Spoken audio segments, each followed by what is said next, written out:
時佢應該點咧？如果係20年前、30年前、40年前咧？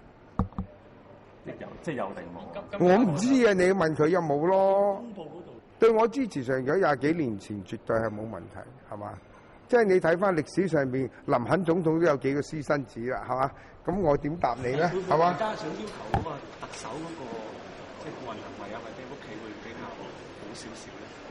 特首行為你講得絕對啱，佢今日唔係特首嘛？未即係有機會。唔係啊，唔係佢今日未到特首嘛？咁睇佢特首之後行為點咯，係嘛？佢今日未係特首，咁點咧？咁假如佢當選咗啦，就俾人拍翻出呢件事出嚟，會唔會更加令到政府嗰個威信更加差，進一步差？我諗佢呢個私人嘅事同政府威信係管治係另外一件事咯。全國政協委員劉夢熊回應有關佢上個月同江湖人物飯局嘅時候報道話，咁飯局咧係有梁振英競選辦主任羅范椒芬等人出席，咁主要係同鄉議局選委就村屋僭建問題交換意見，並且為梁振英嘅政綱收集意見。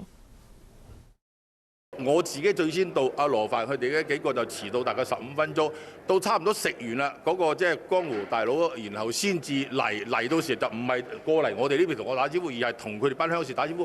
佢哋係好耐朋友㗎啦。飯局咧係喺提名之前，咁如果即係飯局真係有影響的話，